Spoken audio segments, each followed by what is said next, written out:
बिस्मिल्लाहिर्रहमानिर्रहीम। अस्सलाम वालेकुम। पिछले दिनों एक पुलिस ऑफिसर का जनाजा कब्रिस्तान में लाया गया। जब उसे कब्र में उतारा जाने लगा तो उसकी कब्र यक टेढ़ी हो गई। पहले तो लोगों ने इसे गोरगन का कसूर करार दिया, इसलिए दूसरी जगह कब्र खोदी गई। जब जनाजे को दूसरी कब्र में उतारने लगे तो कब्र एक बार फिर टेढ़ी हो गई। अब लोगों में खौफ व इरास फैलने लगा। तीसरी बार भी ऐसा ही हुआ। कब्र हैरत अंगेज हद तक इस कदर टेढ़ी हो जाती कि तदफीन मुकम्मल ना हो पाती। बिलाखिर शुरकाए जनाजे ने मिलकर मैयत के लिए दुआए मगफिरत की और पाँचवीं कब्र में हर हाल में तदफीन का फैसला किया गया। चनाचा पाँचवीं बार कब्र टेढ़ी होने के बावजूद ज़बरदस्ती फंसाकर मैयत को उतार दिया गया। इसके बाद लोगों ने उसके रिश्तेदारों से इसके मुतालिक पूछ-गुछ की तो मालूम हुआ कि ये ऑफिसर रिश्वत लेता था, जिसका इसको मरते वक्त अंजाम मिला। और अब आगे अल्लाह बेहतर जानता है कि उसने उस ऑफिसर के साथ क्या मामला किया होगा।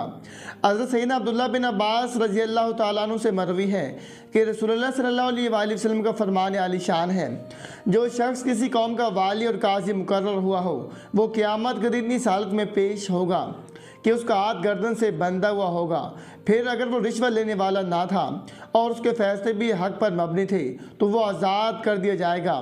अगर वो रिश्वत खोर था और लोगों से माल लेकर हक के खिलाफ फैसले करता था तो इसको जहन्नम में फेंक दिया जाएगा और वो 500 बरस की राह के मसल गहराई में जा पड़ेगा।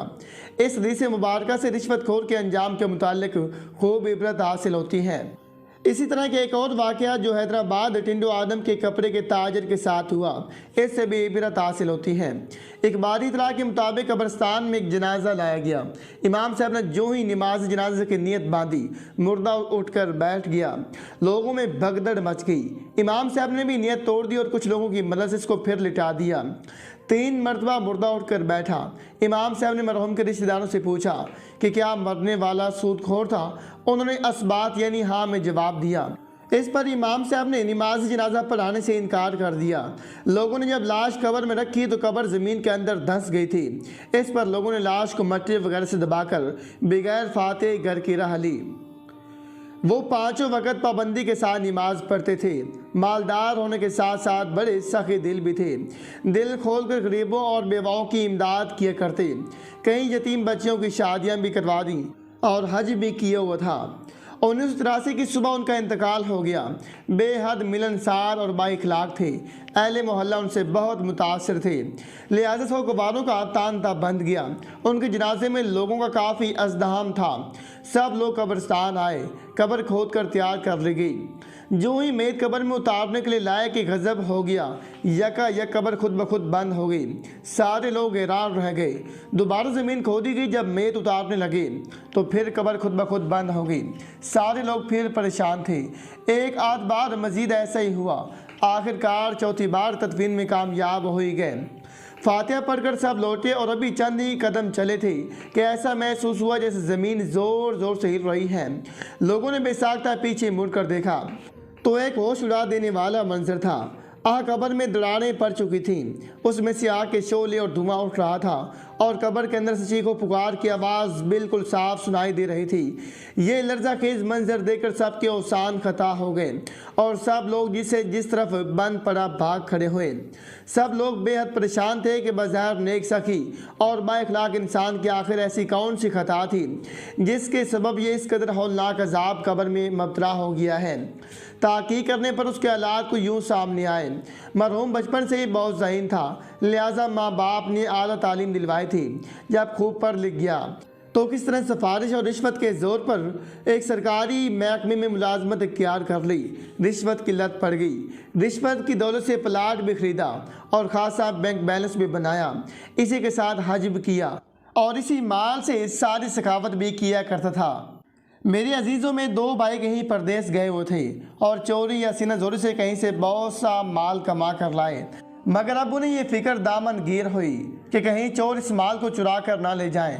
पुराने ज़माने के लोग सीधे साधे होते ही थे, वो बैंक वगैरह को क्या जाने।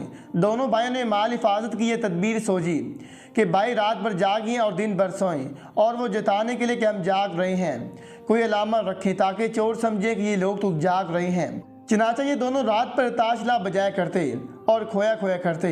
बात छुपने वाली ना थी। शुदा बस्ती में ये बात फैल गई कि दो भाई माल बहुत सा कमा कर लाए हैं और हिफाजत के लिए रात भी जागती हैं। एक रात चोर आए और नकब लगाकर सारा माल ले गए और वो दोनों भाई ताशला बजाते और खोया खाते रहे। उन्हें पता भी ना चला कि सुबह होते ही जो कोठरी खोलकर देखी तो माल गायब था। मेरा एक अजीज़ तरक्की करते करते सिविल सर्जन हो गया। उस खुदा के बंदे ने कभी किसी पर रहम नहीं खाया, बगैर रिश्वत लिए किसी का काम भी नहीं करके दिया। नतीजा ये कि बहुत से रुपए कमाया, उसकी कभी कोई औलाद तंदुरुस्त नहीं रही और आखिरकार एक ऐसा मर्ज लग गया जिसके इलाज के लिए वो सारे यूरोप में भागा फिरा। और इसी तरह वो बैंक बैलेंस जो रफ्ता रफ्ता खुशी खुशी जमा किया था, थोड़े से दिनों में सब कुछ ख़त्म हो गया। चोरी का माल मोरी को। मेरे एक दोस्त क्लर्क था, बेहद रिश्वत लेता था और काम भी करके ना देता था। उसकी लड़की को बीमारी लायक हो गई, हज़ारों रुपए पर पानी फिर गया और बिरलाखिर लड़की भी रुखसत हो गई और मियाँ खान बिल्कुल नंगे हो गए। जब मैं शुरू में लाहौर आया तो मेरे मकान के बराबर इसी बिल्डिंग में एक दरोगा रहते थे। मैंने अपनी आंखों से खुद देखा है कि वो तरकारी, गोश्त और फल रोज़ाना दुकानदारों से बिल्कुल मुफ्त लाते थे। बिजली हम सब की चोरी से जिलाते। उनके मकान के नीचे दर्जी रहता था, उससे कपड़े मुफ्त सिलाते थे। मेरे आने से पहले नलके का बिल जो बिल्डिंग का मुश्तरक था दूसरों से दिलवाते थे, खुद का भी एक पैसा नहीं दिया। बावजूद इन तमाम बातों के मैंने कभी उनके बच्चों के बदन पर ढंग का कपड़ा नहीं देखा। मोहल्ले वाले उनकी हरकतों से बहुत तंग थे। नामालूम किसका सबर पड़ा कि उन्होंने कत्ल के सिलसिले में रिश्वत ली और पकड़े गए, बर्खास्त हुए और लाहौर से भाग गए। अब मिलते हैं तो बड़ी खस्ता हालत में होती हैं, मुझे देख नजरें नीचे कर लेती हैं और आँख बचा कर निकलना चाहती हैं। एक दरोगा जी हमारे बहुत अच्छे दोस्त थे। ये आलम था कि हर मौसम गर्मा में किसी पहाड़ पर जाते और खूब खाते उड़ाते। अचानक हार्ट फेल हो गया। वो तिजारत करते थे। ये तिजारत किसी की शिरकत में थी। पता न चला रुपए पैसा कहाँ गया। कुछ रुपए और जेवर लड़की का रनियों को दे आया और वो भी मर गया। उसका घर दिया गुल हो गया। अब उनकी कोई नरीना औलाद नहीं, बीवी दस्ते नगर है। एक दरोगा जी दर्द में बुरी तरह तड़पते थे और जब ये दर्द उठता कहते हसीना मुझे माफ़ कर दे। लोगों ने पूछा क्या किस्सा है, कहने लगे दुनिया भर के इलाज करवा चुका हूँ, इस दर्द से निजात नहीं मिलती। मैं एक जगह था, थानेदार था, वहाँ एक बेवा औरत का अकलौता बेटा कत्ल हो गया। मैंने सिर्फ कातिल को बचाने के लिए ये साबित किया कि उसकी माँ ने ही अपने लड़के को बिना बुराई वारगी के कत्ल किया है, क्योंकि ये मानिया होता था। उस दिन से मेरी ये हालत हो गई है कि मैं अपना दिल दिमाग खो बैठा हूँ और बीमारी की बिना पर इस्तीफ़ा देने पर मजबूर हो गया हूँ और ये दर्द मुझे लायक हो गया है। मैं अक्सर इस मजलूमा को ख्वाब में देखता हूँ। एक दोस्त ने 420 करके बड़ा रुपए पैदा किया, लड़के को आला तालीम दिलवाई, हत्ता के बावजूद मामूली इंसान होने के तालीम के लिए लड़के को विलायत भेजा। उस लड़के ने इतनी मेहनत की कि पागल हो गया और किस तरह आराम ना हुआ।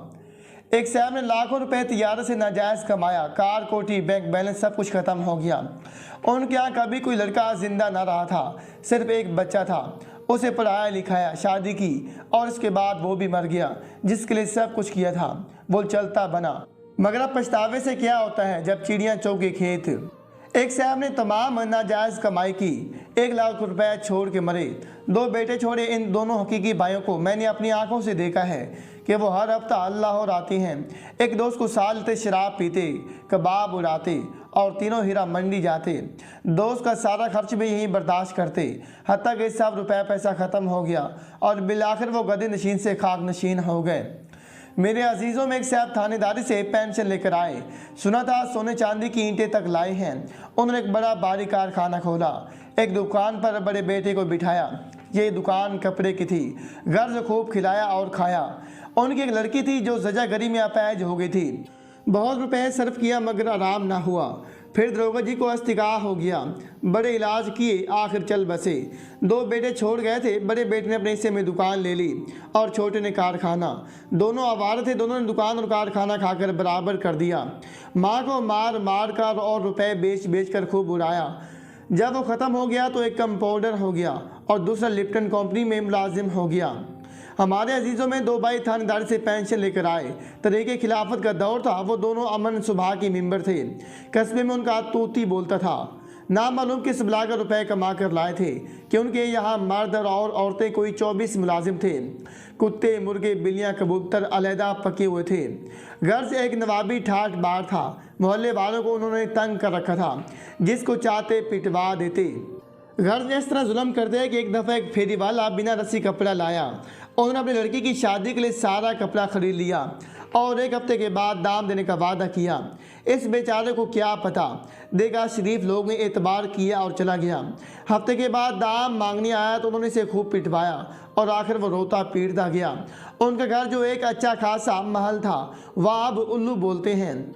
बेटा दोनों भाइयों के यहाँ किसी के पास भी ना था, बेटियां ही बेटियां थीं। दोनों भाई मकरूज होकर मरे। उनके मरते ही मकाम नीलामी पर चढ़ गया और सब कुछ फना हो गया। दोस्तों, ये थी आपके सामने रिश्वतखोरों के अंजाम।